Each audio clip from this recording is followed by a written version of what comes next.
He asked, "Do you want me to be rough?" She looked into his eyes and didn't back down. From that moment on, nothing was safe between them. Not even the love that tried to be born in the dark. If you enjoy love and romance stories, watch until the end. Subscribe to this channel and leave a comment saying where you're listening from.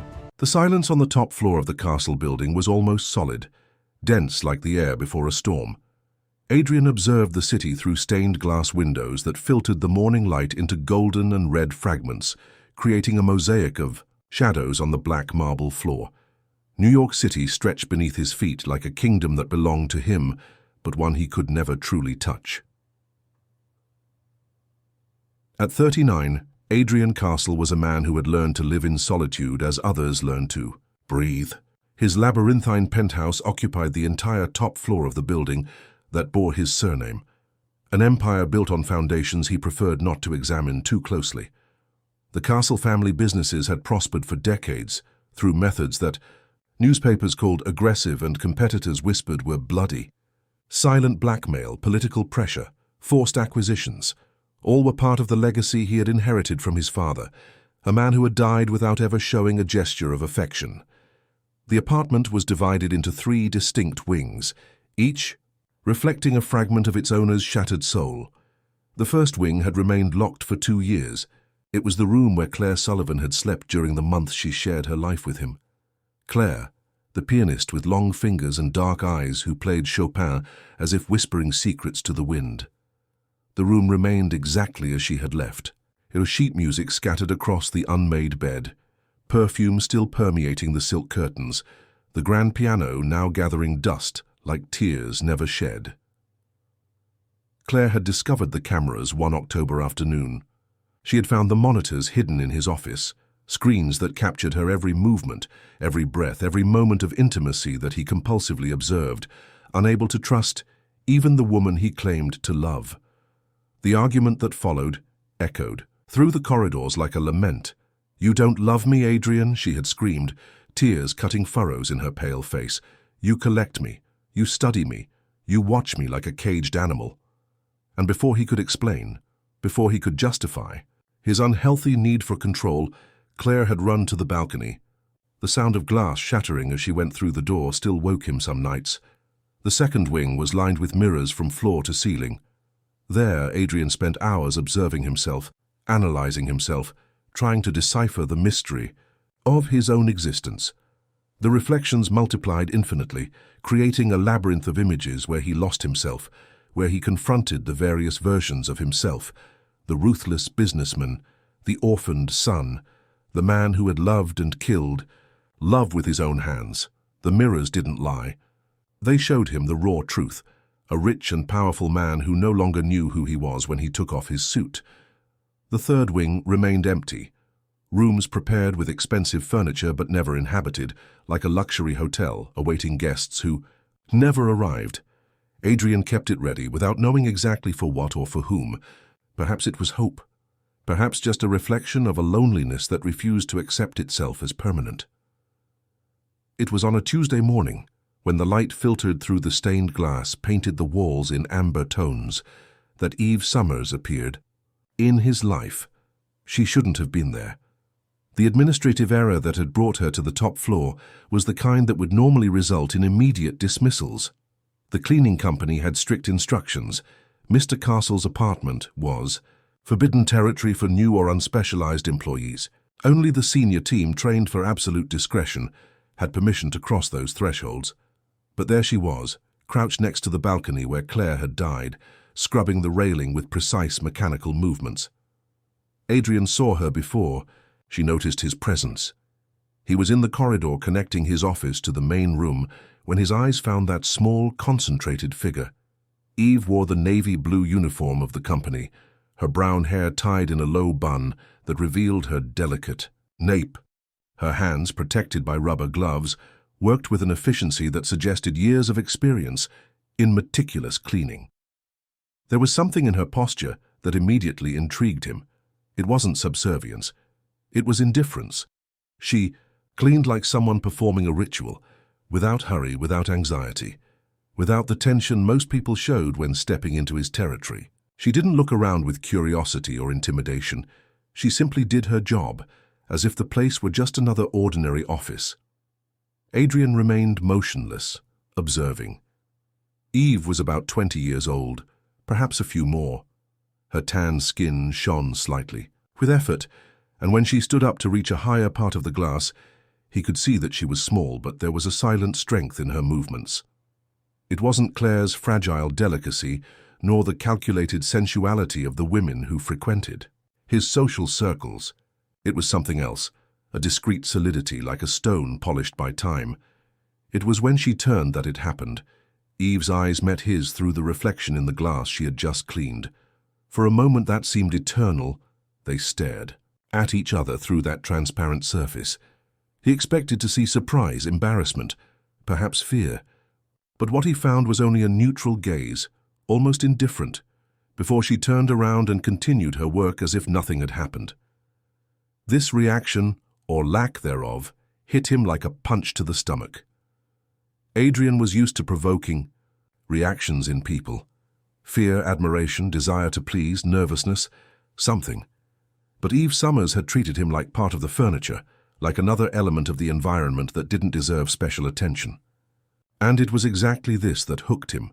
He spent the rest of the morning observing her from afar, noticing how she worked methodically through each room to which she had access. She didn't touch anything beyond what was necessary, showed no curiosity about the expensive objects or the works of art that decorated the space. When she finished, she arranged her cleaning materials with the same precision with which she had executed her work, and headed to the elevator without a backward glance. Adrian waited until he heard the doors closing to approach the window she had cleaned. The glass was impeccable, but that wasn't what interested him. It was the fact that for the first time in 2 years, someone had touched the place where Claire had died without showing any emotional reaction.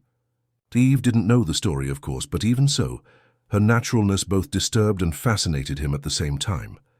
Eve Summers knew the smell of disinfectant as others know their mother's perfume.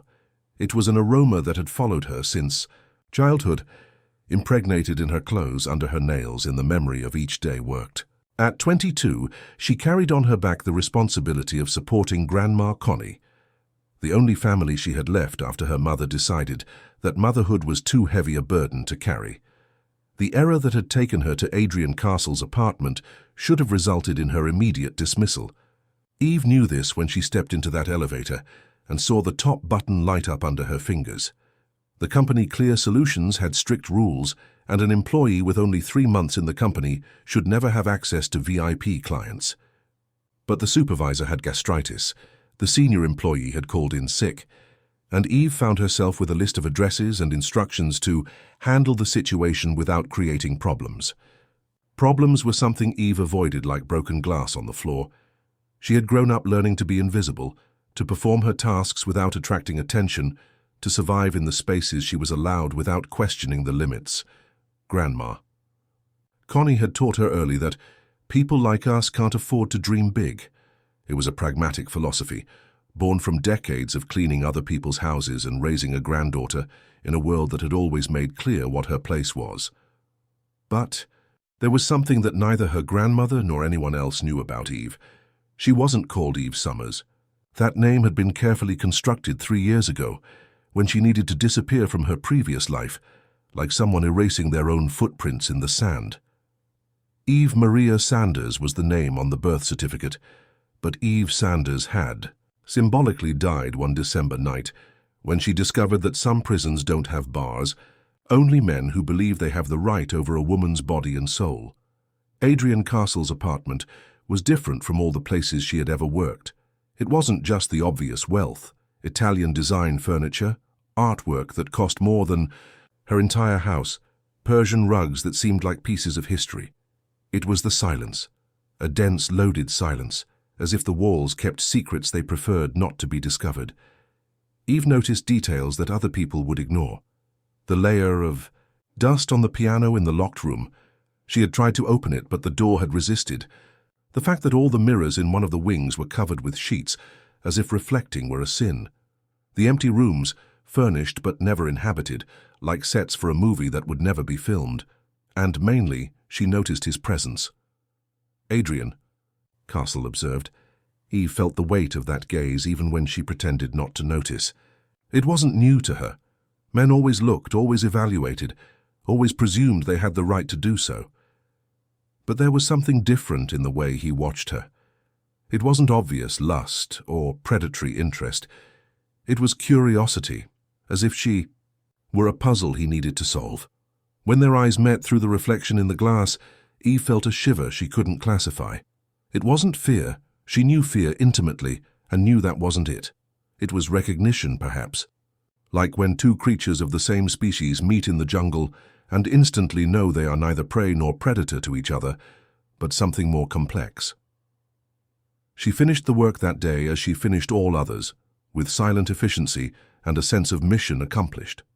But during the journey back home, on the crowded bus that would take her back to the outskirts, Eve couldn't get out of her mind the image of that man standing in the corridor, motionless like a statue, watching her as if she were the first person he had seen in years. Grandma Connie's house was on a narrow street in Brooklyn, where houses pressed against each other like teeth in a mouth too small.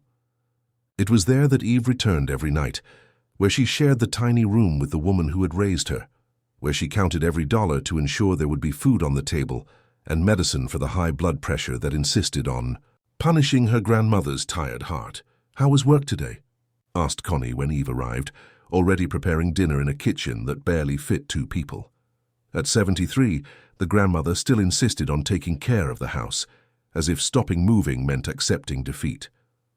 "Fine," replied Eve, putting the day's pay in her wallet. "New client. Rich." "Rich how?" "Rich like someone who doesn't need to look at the price of anything." Connie made a sound of disapproval. "Rich people are complicated, girl. They have strange habits. You—" "Be careful." Eve nodded, but her mind was elsewhere. She was thinking about the silent apartment, the empty rooms, the way Adrian Castle had watched her. There was something about that place that intrigued her against her will. It wasn't the wealth. Eve had learned early not to be impressed by others' luxury. It was the loneliness, a loneliness as palpable as her own, but of a different kind. The following week, Eve returned to the castle building. This time it wasn't due to an administrative error. The company had received a specific request. The client wanted the same employee from the previous week. Eve found it strange, but didn't question it. Work was work, especially when it paid. Well, Adrian was waiting for her. Not in an obvious way. He was in his office when she arrived, pretending to read reports. But Eve noticed that he knew exactly when the elevator opened, when her steps echoed through the marble corridor. There was a tension in the air, like electricity before a storm. This time, Eve paid more attention to the environment. She noticed that the room with the piano had a different lock from the other doors. She observed that some of the covered mirrors had cracks, as if someone had hit them with force. She saw framed photographs turned face down, as if the images were too painful to look at. It was when she was cleaning the library that she found the first book, 100 Years of Solitude, by Gabriel Garcia Marquez. It was open to a specific page, with a passage underlined in blue ink. It was inevitable. The scent of bitter almonds always reminded him of the fate of unrequited love. Eve closed the book quickly, as if she had touched something forbidden. But the phrase kept echoing in her mind for the rest of the day. It wasn't a coincidence. Nothing in that place was a coincidence. Adrian Castle was trying to say something, and she wasn't sure if she wanted to listen. When she finished her work, he appeared. He came out of the office as if walking casually, but Eve noticed the calculation in his movements. He was tall, taller than he had seemed from a distance, with dark hair beginning to grey at the temples and eyes that seemed to see through people. "Eve," he said, and she was surprised that he knew her name. "I need to talk to you." She stopped arranging the cleaning materials and looked at him.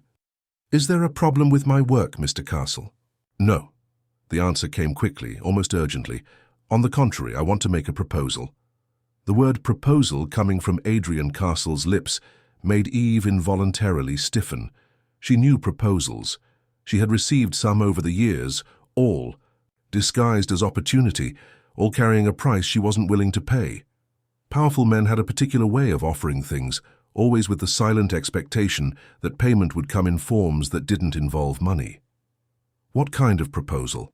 she asked, keeping her voice neutral while continuing to put away the cleaning products in the organizer box. She didn't stop moving. Movement meant control, and Eve had learned that control was the difference between surviving and becoming a victim. Adrian hesitated, and it was this hesitation that caught her attention. Men like him didn't hesitate. They commanded, demanded, took. But there he was, running his hand through his hair in a gesture that suggested nervousness, like a teenager trying to invite someone on a date. "I want you to work exclusively for me," he finally said. "Forget the cleaning company. I'll pay 3 times more than you earn there, fixed salary every month for the next 6 months. Eve stopped moving. 3 times more was enough money to pay for the private consultations her grandmother needed, to buy the expensive medicines that Medicare didn't cover, to maybe even make some repairs to the house that threatened to collapse with each heavy rain. It was an amount that would change her life, and that's exactly why it was dangerous. "Why me?" she asked, closing the box with a decisive click. "There are dozens of more experienced professionals at Clear Solutions. Why make this proposal to someone with 3 months in the company?"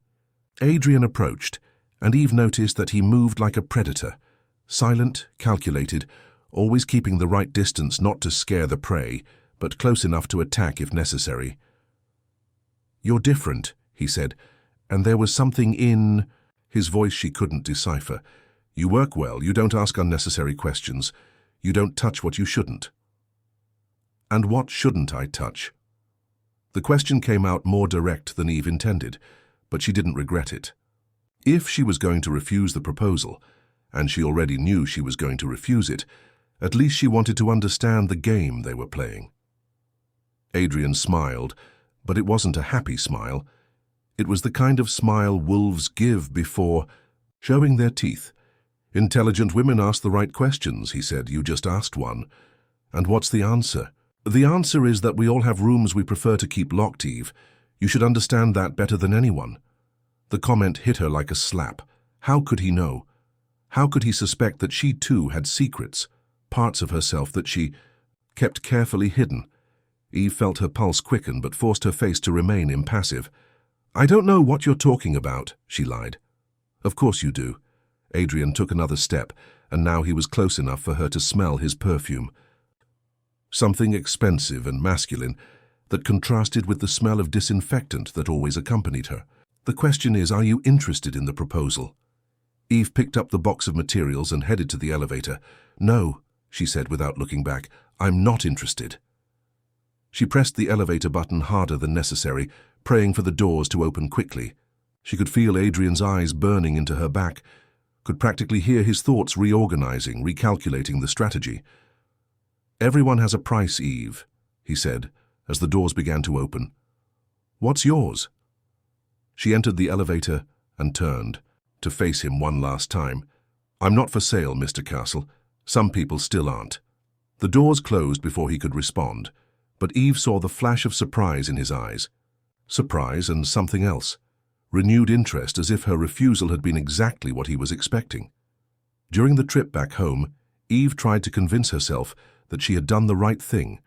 Adrian Castle was dangerous, not in the obvious way with threats and violence, but in a more subtle way.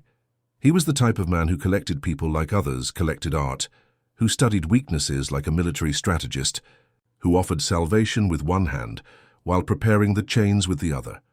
But when she got home and saw Grandma Connie taking her medicines with water because milk was too expensive to be wasted, Eve felt a tightness in her chest. 3 times more.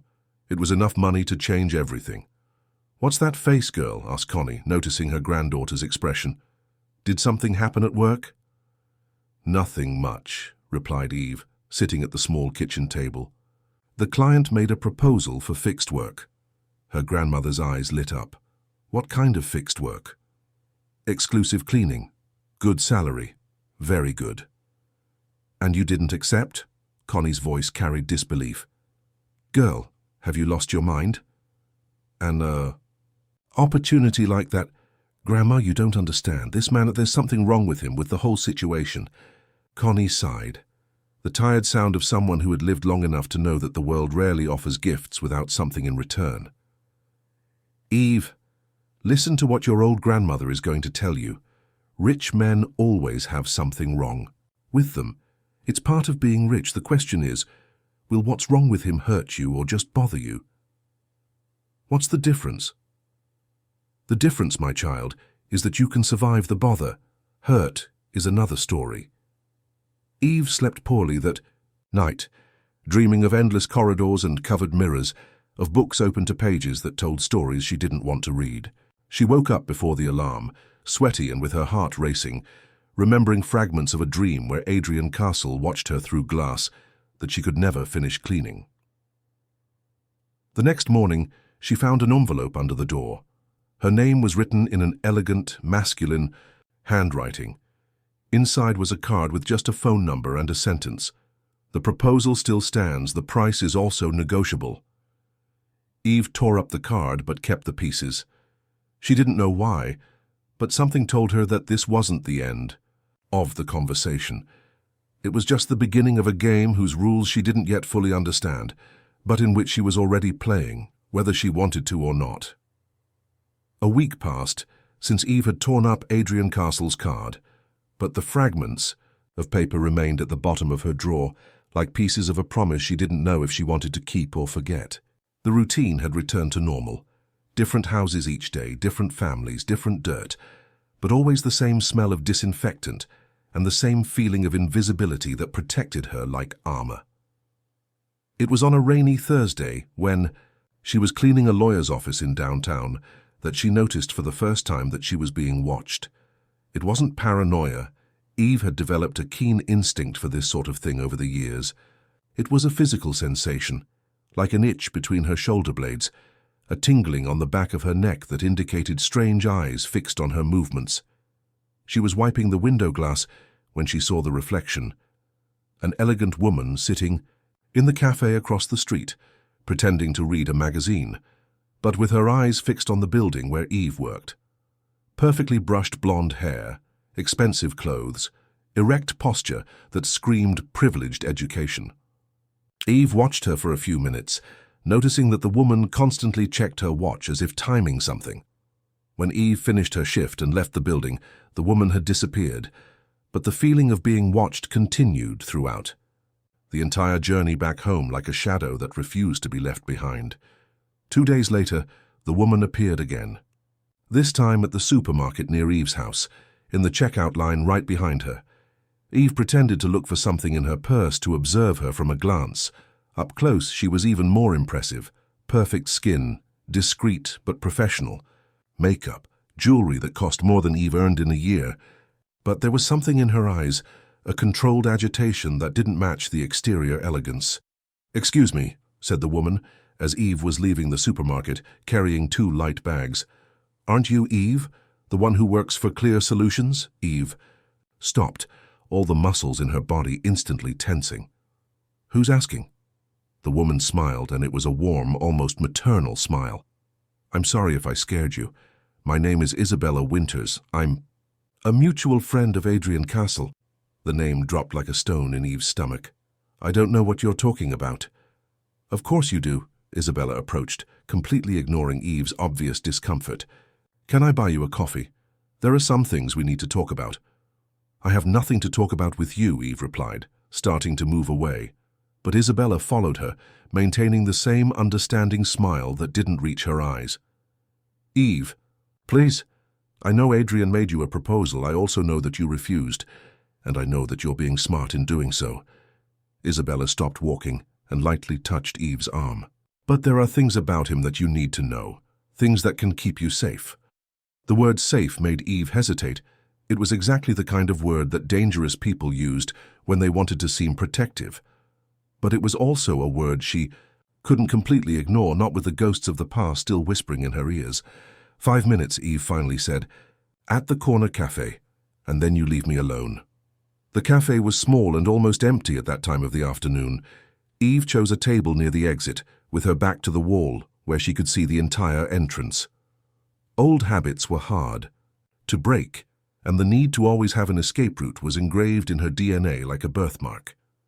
Isabella ordered a double espresso and drank it like someone who needed caffeine to maintain lucidity.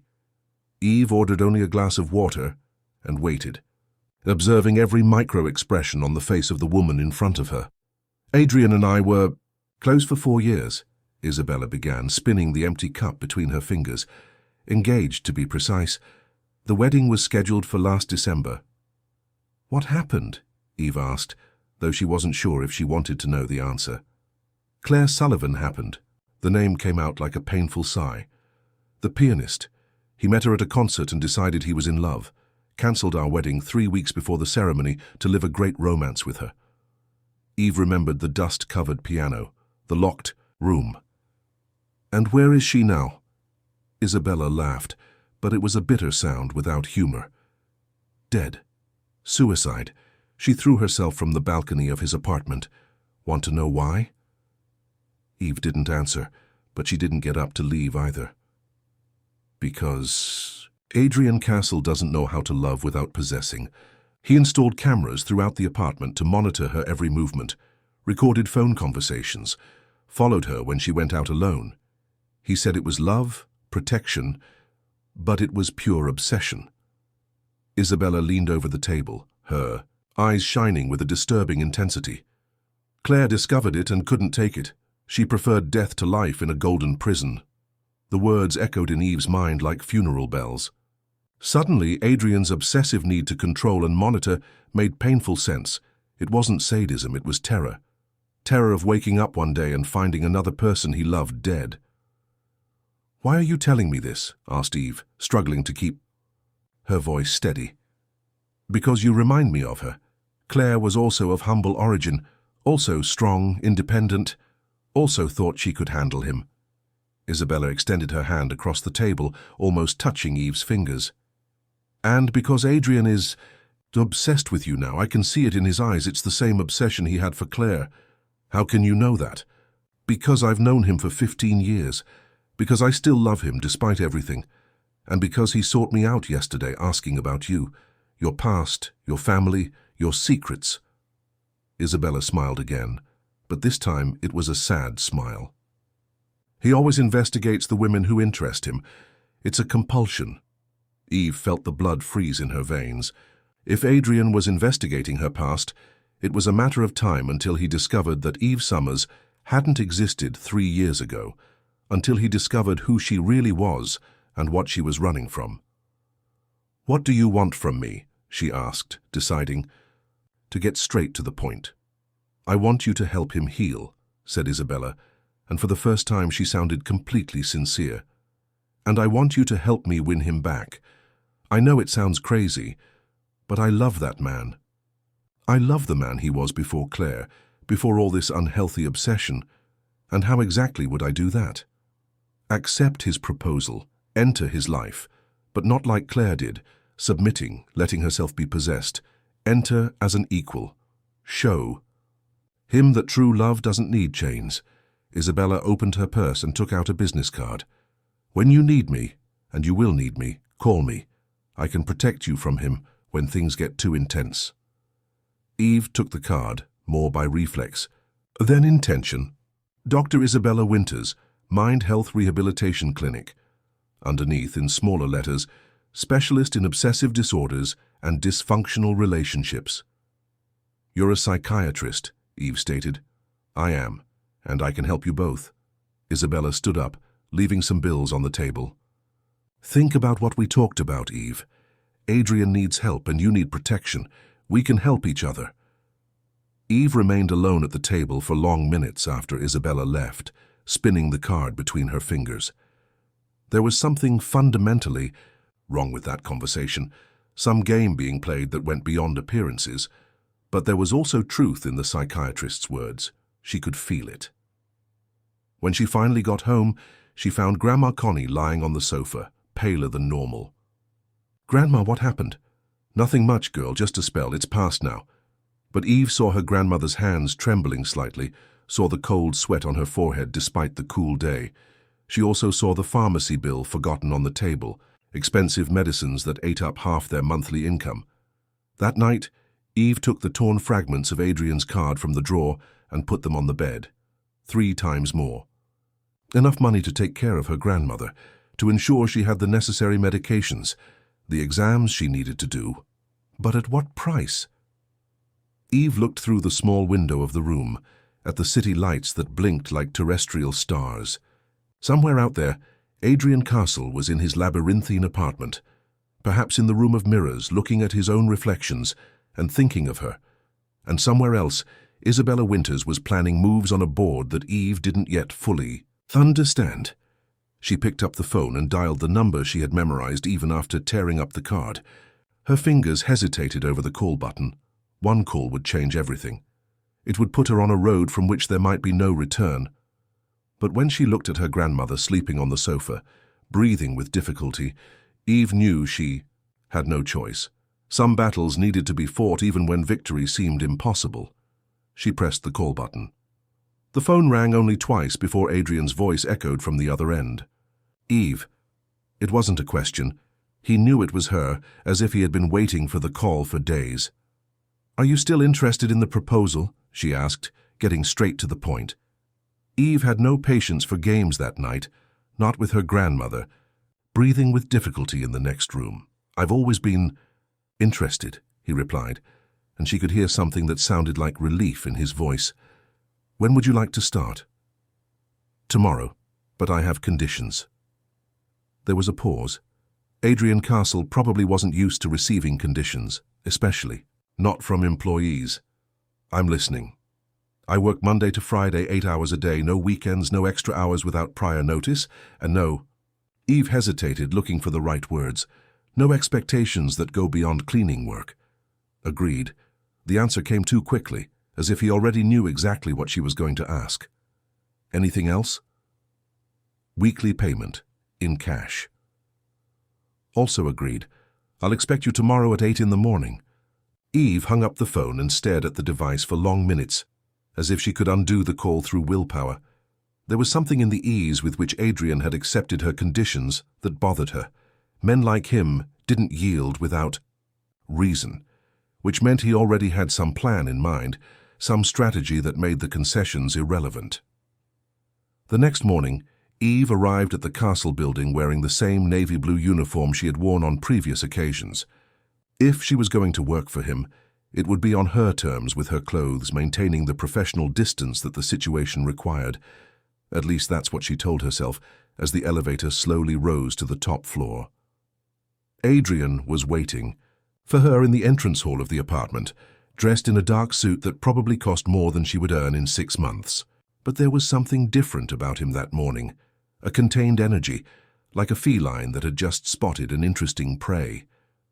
"Welcome," he said, and the smile that accompanied the words was genuine. "Let me show you how I prefer things to be done." The next 30 minutes were a strange dance of instruction and observation. Adrian guided her through the rooms, explaining his preferences with obsessive details. The library should be cleaned in a specific order, always from left to right. The objects in the main room had exact positions that should be respected. The main bathroom needed to be cleaned with specific products, in a sequence that he described as if it were a chemical recipe. Eve noticed that he never took her to the wing of mirrors, nor mentioned the locked room. These were the forbidden territories, the parts of himself that he wasn't ready to share. For now. "And the kitchen?" asked Eve when they finished the tour. "I don't cook," replied Adrian, "but I'd like you to keep everything clean anyway. Sometimes I receive visitors." The way he said visitors made Eve wonder what kind of people crossed the thresholds of that silent apartment. Women like Claire, like Isabella, or something completely different? Adrian disappeared into the office after the instructions, and Eve began her work.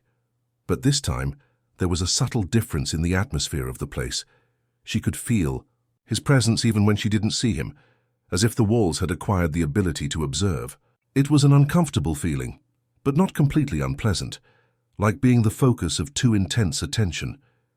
It was when she was cleaning the bookshelf that Eve found the second message. Dom Casmurro, by Machado de Assis, open to a page. With a phrase marked in red ink this time, "What can't be remedied is remedied by not thinking about it." In the margin, a handwritten note, "But some thoughts are stronger than will." Eve closed the book quickly, but the phrase kept echoing.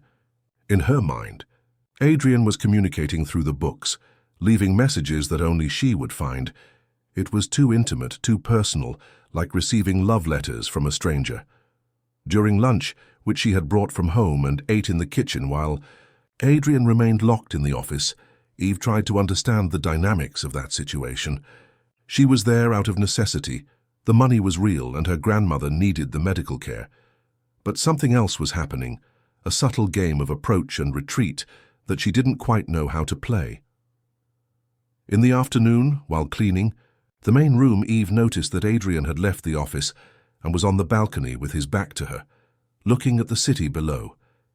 It was the first time she had seen him in that location, and the image reminded her of Isabella's words about Claire. The pianist had thrown herself from there. She had chosen that place, that height, that view as her last moment of life. "It's a beautiful view," said Eve, surprising herself by breaking the silence. Adrian turned, and she saw something vulnerable in his eyes before he recomposed the mask of control. "It is. Claire used to say that from here she could see all of New York, as if the city were a map she could decipher." It was the first time he had mentioned Claire in her presence. Eve didn't know if she should respond, but something in his posture, curved, defensive, made her want to offer some kind of comfort. "She was a pianist," said Eve. "It wasn't a question." "She was. One of the best I've ever heard play." Adrian leaned on the railing, and Eve noticed that his hands trembled slightly. She had long fingers, perfect for Chopin. She said that Chopin understood melancholy like no one else. "You miss her?" "I miss the idea of her." The answer was honest, raw. "I miss who I thought she was before I discovered that I didn't really know her." Eve stopped cleaning and approached the balcony door, keeping a safe distance but showing that she was listening. "People are complicated. Sometimes we don't even know who we really are." Adrian laughed, but it was a sound without humor. "You speak like someone who knows that feeling. Everyone knows it." "No, you speak like someone who had to reinvent themselves, who chose to be another person." He turned to face her, and Eve felt the weight of that penetrating gaze. "Am I right?" "Eve Summers?" The full name sounding on his lips made Eve's heart race. There was something in the way he pronounced it, as if he knew it wasn't really hers, as if he could see through the constructed identity straight to the person she had been before. "I don't know what you're talking about," she lied, going back to wiping the table that was already clean. "Of course you do." Adrian entered the room and Eve could feel the heat of his body when he passed too close to her. "The question is, why did you choose to be Eve Summers? And who were you before?" Eve stopped moving. It was the moment of truth, or at least part of it. She could feel Adrian waiting, like a hunter who knows the prey is cornered, but doesn't want to scare it with sudden movements. "Some questions don't have easy answers," she finally said. "The best questions never do." Eve looked at him, really. Looked at him for the first time since she had started working there. She saw a man marked by loss, by remorse, by loneliness. But she also saw intelligence, determination, and something that could be kindness hidden beneath layers of protection. It was dangerous to see him as human. It was easier when he was just the rich and obsessive boss. "I need to finish my work," she said, moving away. "Eve," his voice made her stop at the door. "Thank you for staying." She didn't answer, but she felt something moving in her chest, something dangerous like hope. And when she left that afternoon, with the payment for the first week in her pocket, Eve knew she had crossed an invisible line. She was no longer just an employee. She was something that didn't yet have a name, but that would change everything. 3 weeks passed since Eve had started working exclusively for Adrian, and the routine had established itself like a carefully choreographed dance. She arrived punctually at 8. He disappeared into the office, and for hours they existed in the same space without directly meeting. But each other's presence was constant, palpable, like electricity in the air before the storm. The messages in the books continued to appear. Love in the time of cholera, with a passage about the impossibility of forgetting a first love. Madame Bovary, with annotations about forbidden desires. Anna Karenina, with underlines about the destructive force of passion. Eve read them all, although she pretended to ignore them. Each phrase was like an indirect confession, an attempt at communication that surpassed the barriers they had both erected. It was on a rainy Thursday that everything changed. Eve was cleaning the library when she heard the sound of glass shattering, coming from the wing of mirrors. It was a violent noise, followed by a silence that seemed even louder than the crash. She hesitated for a moment, remembering Adrian's clear instructions about not entering that part of the apartment.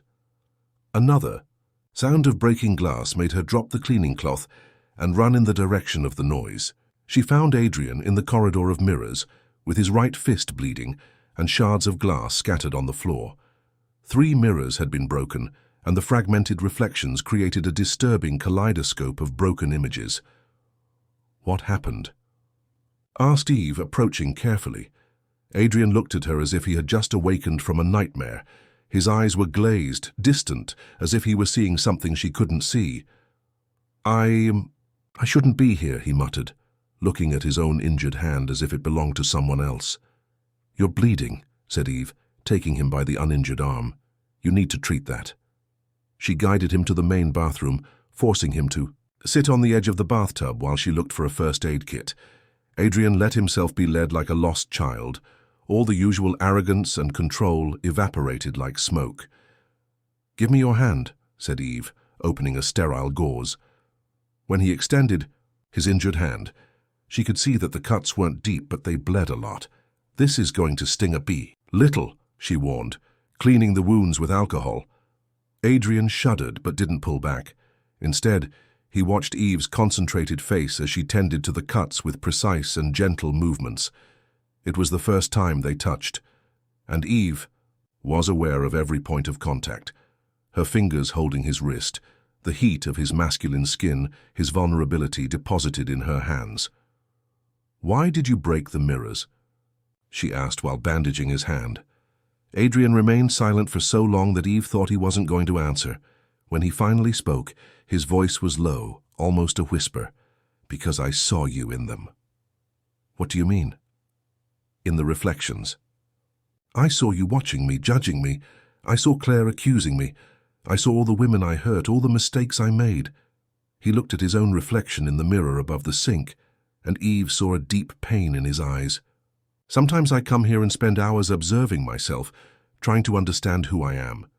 But today, I could only see the monster." "You're not a monster," said Eve, surprising them both with the firmness of the statement. Adrian laughed, bitterly. "You don't know me, Eve.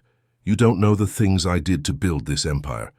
You don't know how I treated Claire, how I consumed her until she preferred death to staying with me. I know you feel remorse. Monsters don't feel remorse." He stared at her then, really stared at her, as if he were seeing her for the first time. "How can you be so sure?" "Because I know real monsters," replied Eve, and immediately regretted saying it. It was too much information, too much revelation. But instead of pressing for details, Adrian just nodded. "We all do." Eve finished bandaging his hand and moved away, but he held her wrist with his good hand. "Thank you," he said, and there was so much in the simple word: gratitude, surprise, something that could be the beginning of trust.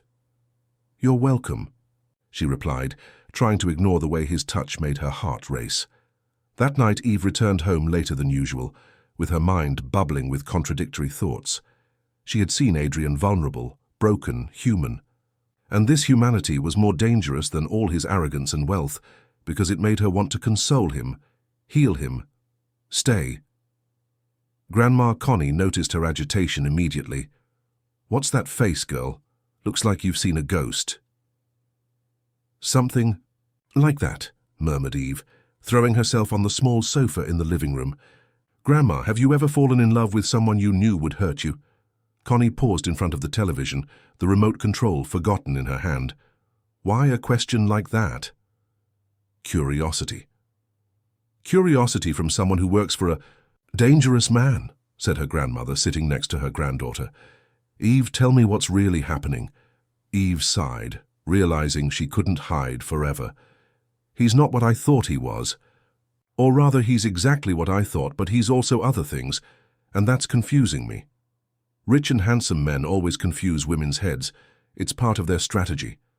It's not that, protested Eve, or it's not just that. He's wounded, hurt inside, and I understand that pain. Connie held her granddaughter's hands with her surprising strength. Girl, listen well to what your grandmother is going to tell you. Wounded men can become dangerous men very quickly, and you've already fled from a dangerous man once. You can't forget that. Eve nodded, but part of her wondered if there wasn't a difference between men who hurt for pleasure and men who hurt because they didn't know how to do differently. Adrian seemed to belong to the second group, and that made him simultaneously more forgivable and more dangerous. The next morning, Eve found Adrian in the kitchen when she arrived, drinking coffee and using his phone with his bandaged hand. He wore a simple white shirt and jeans, the first time she had seen him without a suit, and the casualness of the clothes made him seem younger, more accessible. "How's the hand?" asked Eve, hanging her bag on the hook near the door. "Better. You make better bandages than most doctors I know." Eve began to organize her cleaning materials, trying to maintain the normality of the routine. But there was a different tension in the air, as if what had happened the day before had changed something fundamental between them. "Eve," said Adrian when she was leaving the kitchen, "would you like to have dinner with me tonight? Right here. Nothing formal, just company." The question caught her off guard. For weeks they had maintained a careful professional distance, and now he was suggesting intimacy, proximity, a break in the boundaries they had both established. "I don't think that's a good idea," she said, although her voice didn't sound very convincing even to herself. "Please," he insisted, and there was a vulnerability in the word that made her hesitate. "I can't stand any more dinners alone in this place." Eve looked at him, at the tired eyes, at the slightly curved posture, at the bandaged hand that he held against his chest as if it were a physical reminder of his own fragility. And against all her good sense, against all the warning voices, in her head she nodded. "Just dinner," she said, establishing the limit, even knowing that limits had a dangerous tendency to be crossed. "Just dinner," agreed Adrian, but the smile that accompanied the promise suggested that they both knew it would be much more than that. The dinner should have been simple. Adrian ordered Japanese food from an expensive restaurant downtown, and Eve contributed with a salad she prepared in his kitchen, using ingredients that cost more than her monthly grocery shopping. They sat at the dining table in the main room, with the city lights blinking through the stained glass like colored stars. But from the first moment, Eve knew there was nothing simple about that meeting. Adrian had changed from the casual shirt to a dark blue dress shirt that highlighted his eyes and lit candles that transformed the austere environment into something almost romantic. It wasn't a coincidence. Men like him didn't do anything by chance. "You cook well," he said after tasting the salad, and Eve was surprised by the genuinely surprised tone in his voice. "I learned out of necessity. When you grow up with little money, you learn to make miracles with simple ingredients." "Tell me about your childhood," asked Adrian, serving wine in a glass that probably cost more than her weekly salary. Eve hesitated, stirring the soy sauce in the small dish with the chopsticks. Talking about the past meant navigating dangerous waters, where one wrong word could reveal more than she intended. "There's not much to tell. I grew up with my grandmother in Brooklyn. My mother abandoned us when I was 12. Common story."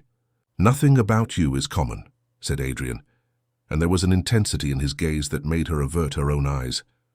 "The way you move, how you speak, how you react to situations. You were educated to be more than you appear." It was too much observation, too much precision. Eve felt a shiver of alarm running up her spine. Maybe you're seeing things that don't exist. Or maybe you're hiding things that do exist. Adrian took a sip of wine, never taking his eyes off her face. "It's not judgment, Eve, it's recognition. I'm also an expert at hiding who I really am." "And who are you really?" The question came out more intimate than Eve intended, loaded, with a curiosity that went beyond the professional. Adrian smiled, but it was a sad smile, as if the answer were something he himself was still trying to discover. I'm a man who inherited an empire built on blood and decided that doesn't define me. I'm someone who loved a woman to death and discovered there can be a difference between loving and possessing. He paused, looking at his own bandaged hand. I'm someone trying to learn to be better than my past allows. The raw honesty in his voice touched something deep in Eve, a part of her that recognized the effort to reinvent oneself, to try to be different from what circumstances had made you. And are you succeeding? Some days more than others. Today, with you here, it seems possible. It was too intimate, too dangerous. Eve abruptly got up from the table.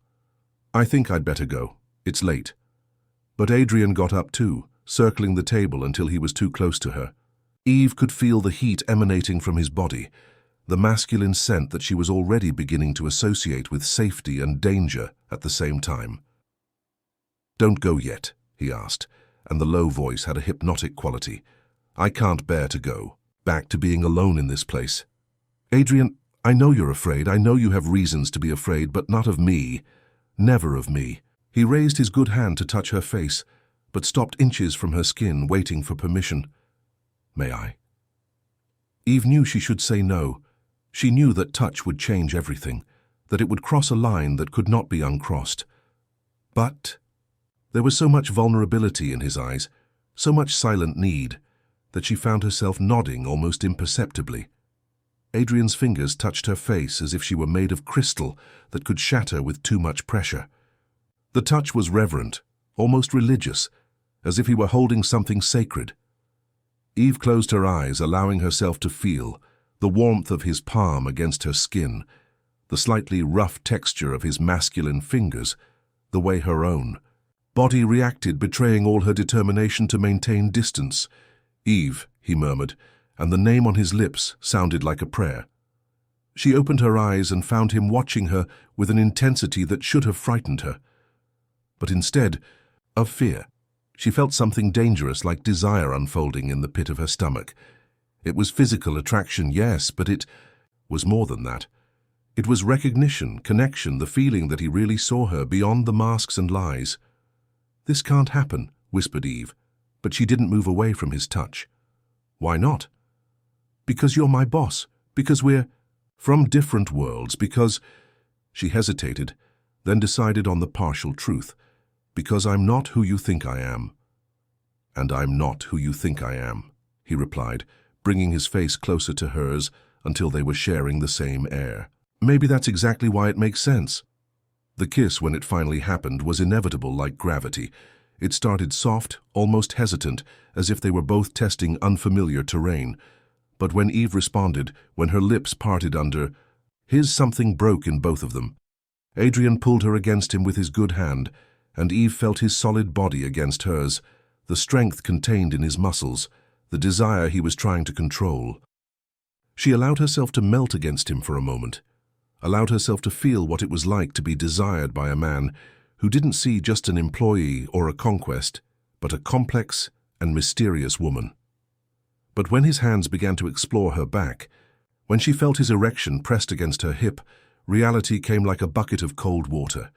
Eve moved away abruptly, breathless, with swollen lips and racing heart.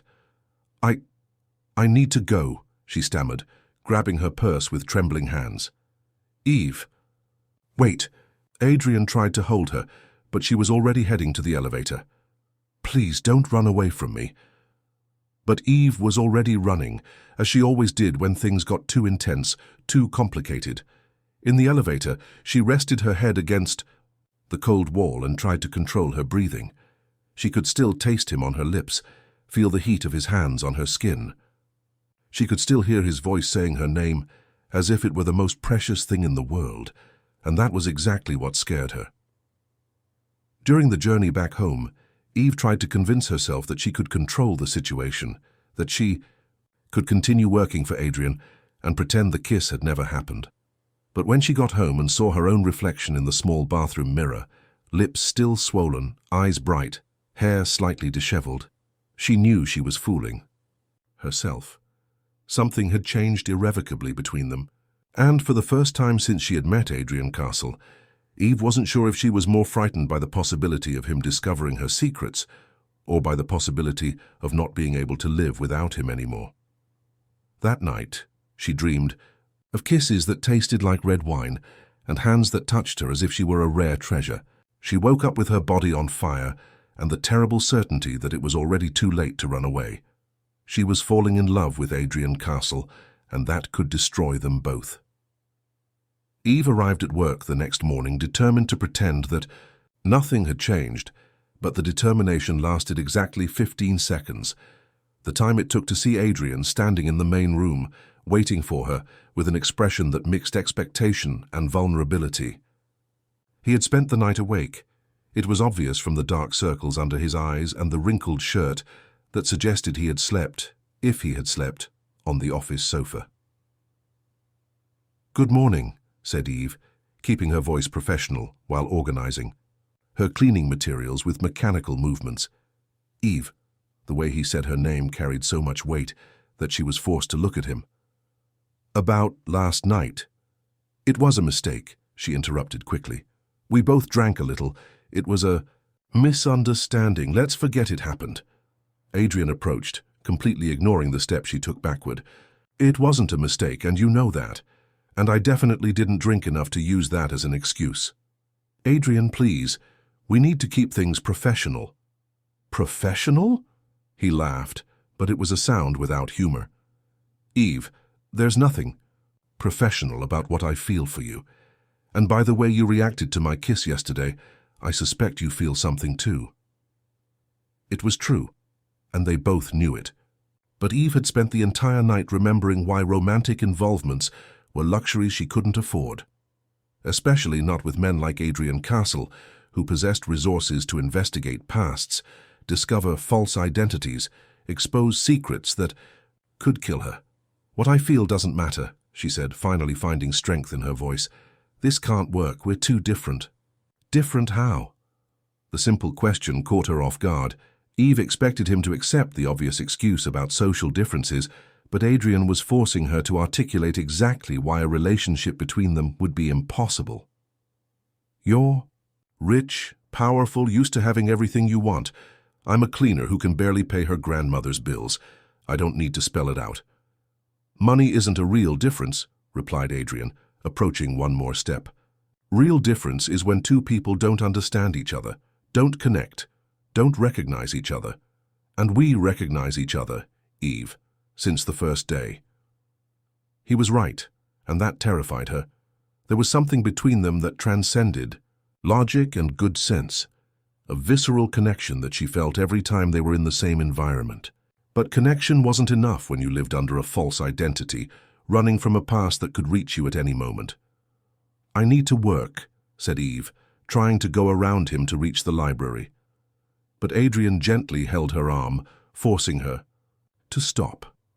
"If it's about Claire, about my reputation with women, I understand your fears, but I'm not the same man I was when she died."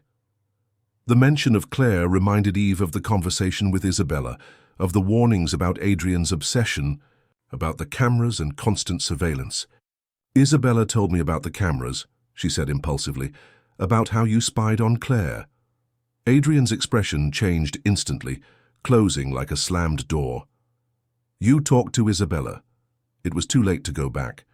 "She sought me out, told me about you two, about Claire, about your obsessive tendencies." Adrian released her arm and backed away, running his hands through his hair in a gesture of frustration. "And you believed everything she said?" "Should I not believe it? Isabella is complicated." He turned, looking out the window at the city below. "It's true that I installed cameras when Claire lived here. It's true that I watched her obsessively. But it's not true that I did it out of malice or desire for control. Then why?" Adrian remained silent for so long that Eve thought he wasn't going to answer. When he finally spoke, his voice was loaded with a pain that she could physically feel. "Because my father was murdered when I was 17, a shot to the head in the parking lot of the company building, and my mother died 6 months later, officially from cancer, but really from grief and fear." He turned to face her, and Eve saw unshed tears shining in his eyes. "I grew up believing that everyone I love dies, And when Claire entered my life, when I realized I loved her, the fear of losing her consumed me. The revelation hit Eve like a punch to the stomach. Suddenly, Adrian's obsessive need to control and monitor made painful sense. It wasn't sadism. It was terror. Terror of waking up one day and finding another person he loved dead. The cameras were to protect her, he continued, to know if she was safe, if someone was threatening her. But Claire didn't understand that. She saw only invasion of privacy, lack of trust. And when I tried to explain, it was already too late. And Isabella knows this. Isabella knows everything. She was with me when my father died, when my mother got sick. She knows that my obsessions are born from trauma, not from malice. Adrian approached again, but maintained a respectful distance. The question is, can you understand that? Can you accept that I'm a man marked by the fear of losing those he loves? Eve felt her heart contracting in her chest. Adrian's story echoed painfully in her own experience. She too lived in fear. She too had lost people. She too had built protection mechanisms that others interpreted as coldness or distance. I understand, she said softly. More than you imagine. Then give me a chance, asked Adrian, extending his good hand to her, not as boss and employee, as two people who recognized each other and want to see where this can lead. Eve looked at the extended hand, at the man, in front of her, who had just stripped himself of all defenses to offer her something real and frightening. She could feel the moment crystallizing, knew that her answer would change everything forever. But before she could speak, the sound of the doorbell echoed through the apartment. Adrian frowned. He never received unannounced visits. Eve felt a chill in her stomach, a bad premonition that made her instinctively back away. I'm not expecting anyone, muttered Adrian, heading to the intercom near the entrance door. Eve followed him, keeping her distance, but something in her most primitive instincts was screaming alarms. When Adrian looked at the intercom screen, his expression hardened. Who is it? Asked Eve. Mark Winters, replied Adrian, and the name made Eve's blood freeze in her veins. Isabella's brother and public prosecutor. Eve knew that name. Mark Winters wasn't just Isabella's brother. He was the man she had been running from for 3 years, the man who believed he owned her, the man who had transformed love into prison and then into terror, the man from whom Eve Sanders had died so that Eve Summers could be born, and somehow he had found her.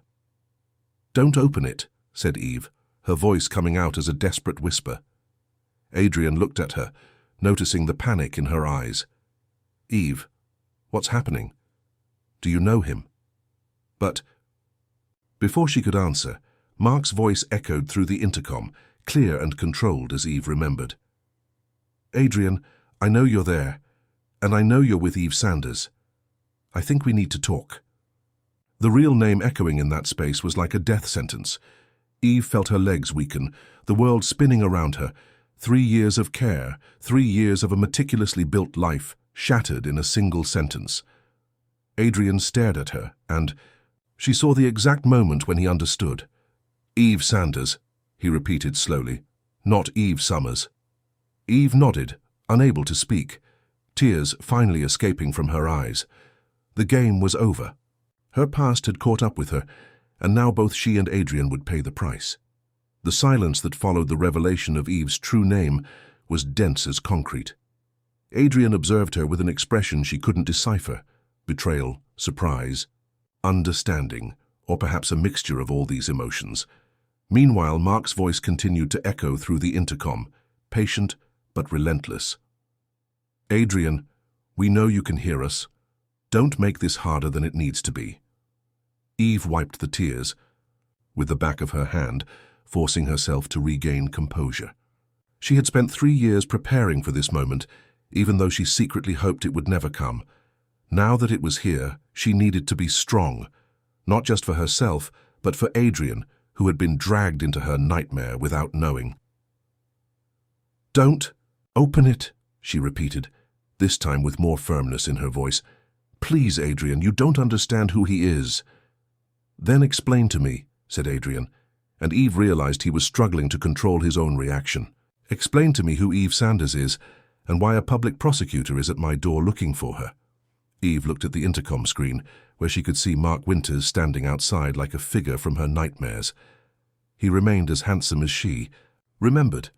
Perfectly combed dark hair, expensive suit, confident posture of someone accustomed to having power on his side. It was hard to imagine that behind that respectable appearance hid a man capable of transforming love into terror. "Mark Winters was my boyfriend for 2 years," began Eve, the words coming out with difficulty. "I met him when I was 19. He was charismatic, successful, seemed like the prince charming every girl dreams of finding." Adrian said nothing, but she could see the tension growing in his shoulders. "In the beginning it was perfect," continued Eve. "He covered me with gifts, took me to expensive places, made me feel special. But gradually he began to change. First there were comments about my clothes, my makeup, my friends. Then came the rules, where I could go, who I could talk to, what job I could have. Control," muttered Adrian, recognizing the signs, "total control. And when I tried to resist, when I questioned the rules, he would get violent. Not physically, at least not in the beginning. It was psychological, emotional violence. He made me believe I was crazy, that I was ungrateful, that I would never find anyone who would love me like he did." Mark's voice sounded again. "Eve, darling, I know you're there. Do you really want us to discuss our personal matters in front of a stranger?" Eve shuddered at hearing the intimate, possessive tone. It was exactly how he spoke when he wanted to remind her that she belonged to him, that she had no choices beyond those he allowed. "The physical violence started in the 2nd year," said Eve, ignoring the voice on the intercom. "First a push when I questioned why he was reading my messages, then a slap when I arrived 15 minutes late from a meeting with my grandmother. Each episode was followed by apologies, flowers, promises that it would never happen again." Adrian clenched his fists, his jaw tense. Eve could see the anger growing in him, but also the understanding of why she had lied about her identity. "When I finally found the courage to break up with him, Mark showed his true power. He used his contacts in the police and the judiciary to persecute me. He invented false accusations, made me lose jobs, threatened my grandmother." Eve looked directly into Adrian's eyes. "He told me that if I tried to run away, if I tried to start over somewhere else, he would find me, and that next time it wouldn't be just me he would lose patience with." "That's why Eve Sanders died," said Adrian, understanding. "That's why Eve Sanders died," she confirmed. "I got some documents. On the black market, changed cities, appearance, life. I thought it had worked. I thought I was safe." "Eve Sanders," Mark's voice echoed again, and this time there was a hardness she remembered well. "You know I can't stay here forever, but you also know I won't leave without you. Make this easier for all of us." Adrian approached the intercom, and Eve held his arm, trying to stop him. "No," she whispered. "You don't understand. He has power, connections. He can destroy you too." "Eve," said Adrian, covering her hand with his, "I have power too, and I also have connections, and mainly I have something he doesn't have." "What?" "I have you, and I won't let anyone hurt you." Before Eve could protest, Adrian pressed the intercom button. "Mark, this is Adrian Castle. You have 5 minutes to say what you came to say and leave my property." There was a pause, then a laugh that made Eve cringe. "Adrian Castle, of course. I should have guessed that Eve would choose another powerful man to hide behind. Can you—" "Let me come up. I'm sure we can reach a civilized agreement." 3 minutes, replied Adrian coldly, "and you can come up alone. I know you brought company." Eve looked at him surprised. How did he know Mark wasn't alone? "The building's security, cameras," explained Adrian briefly. 2 unmarked police cars parked on the street. Mark came prepared for a confrontation. The elevator went up with agonizing slowness. Eve used the minutes to quickly tell Adrian the most important details, how Mark used his position in the public prosecutor's office to intimidate and persecute, how he had manipulated the system to erase any complaints against him, how the few women who had tried to accuse him publicly disappeared from New York soon after. "He won't give up," said Eve, her voice laden with despair. "Even if you have influence, even if you have money, he sees me as his property, and men like him don't give up what they consider theirs." "Then he doesn't know men like me," replied Adrian, and there was something dangerous in his voice that Eve had never heard before. The sound of the doorbell announced Mark's arrival. Adrian opened the door before the visitor had a chance to ring it again, and Eve saw the man who had haunted her nightmares for 3 years enter the room as if he owned the place. Mark Winters was exactly as she remembered. Tall, elegant, with the kind of masculine beauty that opened doors and won trust. But Eve could see beyond the facade, could see the cruelty in the dark eyes, the way he assessed the environment like a predator choosing the best strategy of attack. "Eve," said Mark, completely ignoring Adrian and addressing her directly. "You look beautiful. Losing weight suits you." It was typical of him, a compliment that sounded like criticism, a demonstration that he still considered himself entitled to comment on her body, her appearance, her life. "Mark," replied Eve, forcing her voice to remain steady. "What do you want?" "What I've always wanted, darling. For you to come home, to stop this rebellious phase and accept that we belong to each other." Mark finally looked at Adrian, and Eve saw the moment when the two men sized each other up. "I'm sure Mr. Castle understands the situation." Eve is confused. She went through a difficult period, made some hasty decisions, but family is family. "Eve is not your family," said Adrian, and his voice cut through the air like a blade, "and she's not going anywhere if she doesn't want to go." Mark smiled, and it was a smile that Eve knew well, the smile he gave when he was about to reveal a card up his sleeve that the opponent didn't expect. "Mr. Castle, I admire your chivalry, but I'm afraid you don't have all the facts." Mark took a folder from his suit jacket and placed it on the center table. "Eve Sanders is wanted by the justice system for use of false documents, currency evasion, and criminal association. I have an open arrest warrant here." Eve felt the ground disappear beneath her feet. She knew Mark was capable of forging evidence, of manipulating the system, but seeing the official documentation made everything terribly real.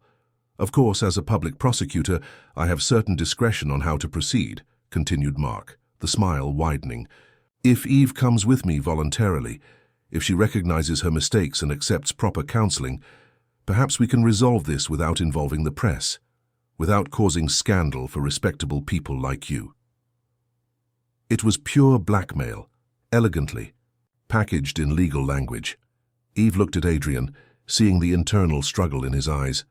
He wanted to protect her, but also couldn't ignore the implications of challenging a public prosecutor with official documentation. "The choice is yours, Eve," said Mark, heading to the door. "You can come with me now, or I can come back with the police officers who are waiting downstairs, but either way you're coming." It was the moment of truth. Eve looked at Adrian, at the man who had become her anchor in just a few weeks, and knew she couldn't drag him into her hell. She couldn't let Mark destroy another life because of her. "I'll go with you," said Eve, and the words came out like glass in her throat. "Eve, no," said Adrian, holding her arm. "We can fight this. I have lawyers. I have—" "You have a life," she interrupted, touching his face one last time. "A life that doesn't deserve to be destroyed by my mistakes." She headed to the door where Mark waited with a triumphant expression, but before leaving, she turned one last time. "Adrian," she said, and there was so much love and so much goodbye in those 2 syllables. "Thank you for showing me what it's like to be seen as human." And then Eve Sanders followed Mark Winters out of the apartment, leaving behind Adrian Castle and the only true happiness she had known in her life. 6 months passed since Eve had left Adrian's apartment, and he had transformed into a man haunted by his own ghosts. The silence that had always characterized his penthouse now seemed suffocating, laden with memories he couldn't erase. He had permanently closed the wing of mirrors, unable to bear his own reflections, that now showed only a man who had failed to protect the woman he loved. Adrian had used all the resources at his disposal to find Eve. He had hired the best private investigators, mobilized contacts in the police, the judiciary, the press. But Mark Winters had been careful. Eve had simply disappeared, as if the earth had swallowed her.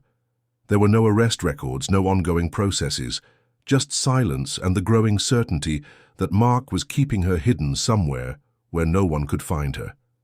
It was on a rainy October afternoon that everything changed. Adrian was in his office when the secretary announced an unexpected visit. Isabella Winters. She entered the room like a contained storm, her eyes red from crying and her hands trembling with anger. I need to talk to you, she said without preamble. About Eve. About my brother.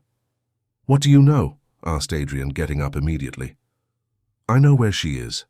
I know what Mark is doing to her. Isabella threw herself into the chair in front of his desk, her face contorted with guilt and horror. And I know that I am partially responsible for this. Adrian felt his heart race. Where is she? In a private clinic in Aspen, Colorado, one of the family's clinics. Mark had her admitted with a forged diagnosis of bipolar disorder with psychotic episodes. Officially, she's there voluntarily, receiving treatment. Isabella laughed bitterly. In reality, she's being kept sedated with unnecessary medications isolated from the outside world. The revelation hit Adrian like a punch to the stomach. He knew the methods of people like Mark, how to make someone disappear legally, how to use the mental health system to silence inconvenient voices. It was refined torture, cruelty disguised as medical care. Why are you telling me this now? He asked, trying to control the anger that was growing like fire in his veins. Because I visited her yesterday, replied Isabella, tears streaming down her face. Adrian, she didn't recognize me. The medications, they're destroying her mind. Mark said it's temporary, that when she gets better, he'll take her home. But I know the truth. He intends to keep her like this forever. Adrian punched the desk with such force that Isabella startled. Why did you allow this? Why didn't you come to me before? Because I still loved Mark. Because I believed he was trying to help Eve, even if through questionable methods. Isabella covered her face with her hands. But when I saw her yesterday, when I saw what he did to an innocent woman, I understood that my brother is a monster, and that I became an accomplice through a mission. Adrian was already taking his car keys when Isabella held his arm.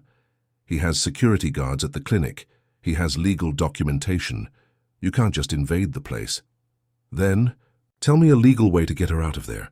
Isabella hesitated, then took an envelope from her pocket. There is a way, but it will require you to trust me completely. Isabella's plan was risky, but it was the only chance they had. As a psychiatrist and co-owner of the family's clinics, she had access to the files and the authority to question treatments. She said she could enter the clinic under the pretext of a routine medical audit, assess Eve's condition, and, if she confirmed medication abuse, could authorize her transfer to another hospital. And if Mark finds out, asked Adrian. He will find out, but when he does, Eve will already be safe. Isabella looked directly into his eyes. Adrian, I need you to know that I'm doing this for her, not for you. Eve doesn't deserve to pay for the sins of the men in her life, neither for Mark's nor for yours. For mine? Your obsession with her is different from Mark's, but it's still obsession. When we have her safe, when she's healed, you need to be prepared to let her choose.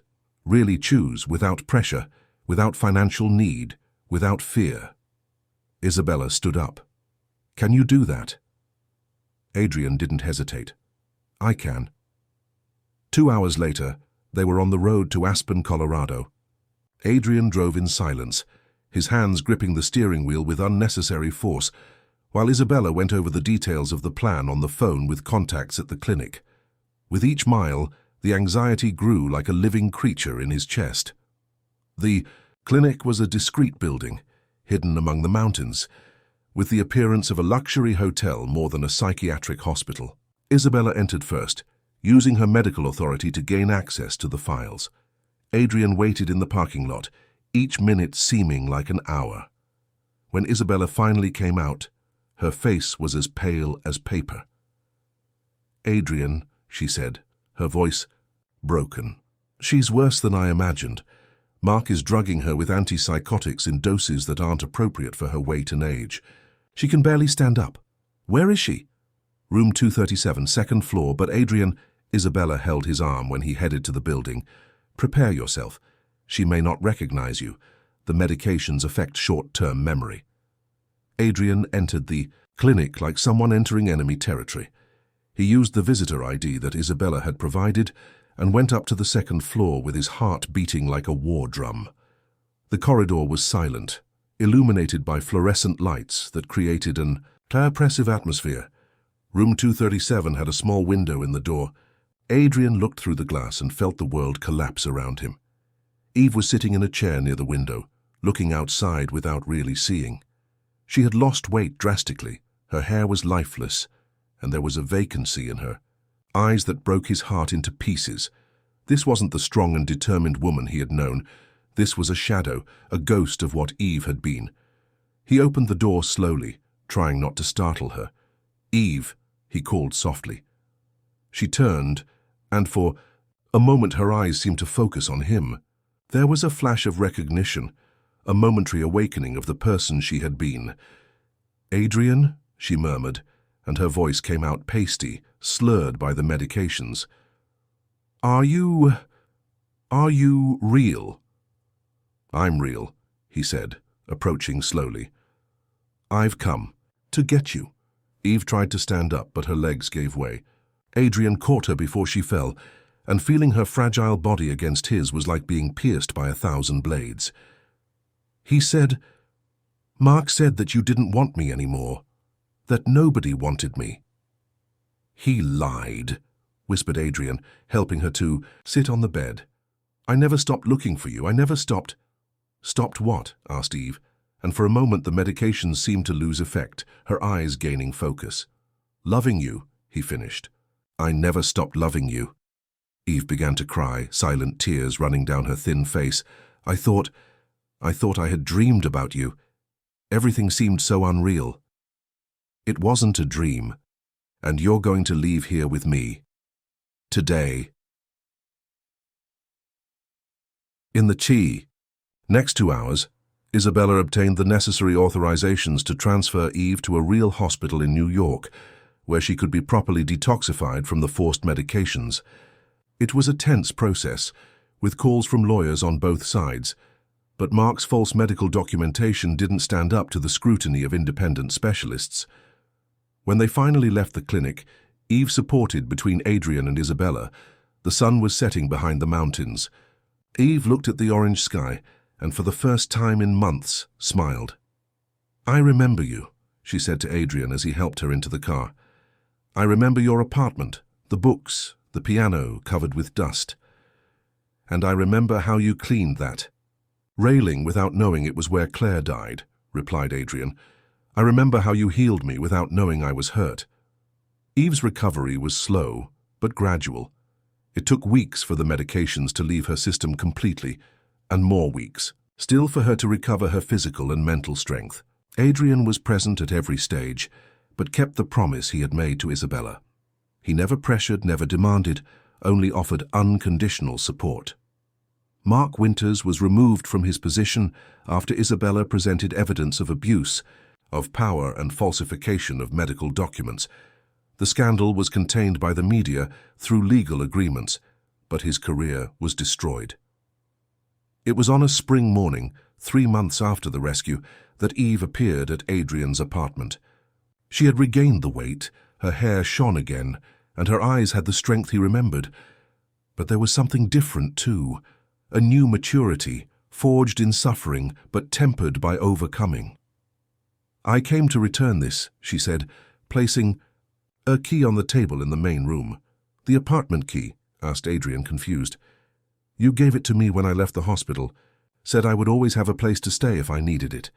Eve looked around at the room she knew so well. "But I don't want a place out of necessity anymore, Adrian. I want a place by choice." "And what is your choice?" Eve approached him, stopping only when they were close enough to share the same air. "My choice is you. Not because I need protection, not because I need money, not because I don't have options." She touched his face, and Adrian closed his eyes, feeling the caress. "But because I love you, because you saw me when I was invisible, held me when I was falling, looked for me when I was lost." Eve. "But there are conditions," she said, and there was firmness in her voice that he remembered from the first days. "No cameras, no surveillance, No investigations into my past or my present. If we're going to do this, we do it based on trust. And if I get afraid of losing you? If the obsessions come back? Eve smiled, and it was the most beautiful smile Adrian had ever seen. Then you talk to me about your fears, and I talk to you about mine, and we face everything together like people who chose each other. Adrian pulled her into his arms, feeling for the first time in months that he was really alive. I accept your conditions, he murmured against her hair. All of them. Then kiss me, asked Eve. Kiss me like on the first day, as if it were the first time we see each other. And when their lips met, it was really like a first time. There was no desperation, no fear of loss, no shadows from the past. There was only love, real, chosen, free. Later, as the sun set through the stained glass, painting the apartment in golden and red tones, Eve found a book left on the table. 100 Years of Solitude. It was open to a specific page, with a passage marked in blue ink. They were so close in that moment that they preferred death to separation. But this time Eve didn't close the book. Instead, she took a pen and wrote in the margin, just below Adrian's note, "But some loves are stronger than death." And for the first time since they had met, they laughed together, knowing they had found something rare and precious, a love that had survived the worst the world could offer, and that would emerge even stronger on the other side. In the locked room that had once belonged to Claire, the piano remained covered with dust. But now there was something different in the silence. It was no longer a tomb for the past, but just a reminder that some stories end tragically, so that others can begin with hope. And in the labyrinthine apartment at the top of the castle building, two wounded hearts finally learned that true love isn't about possessing or controlling. It's about choosing, every day, to stay beside the person who sees through all your masks and decides to love you anyway. Eve Sanders had died 3 years before, but Eve, simply Eve, without a false surname, without a constructed identity, had been resurrected in the arms of a man who had learned that vulnerability is the strongest of all strengths. And they lived. Not happily ever after, because life is more complex than fairy tales, but they lived together, choosing each other with each dawn, building a love based on truth, trust, and the certainty that some battles are worth fighting. The silence on E, the top floor of the castle building,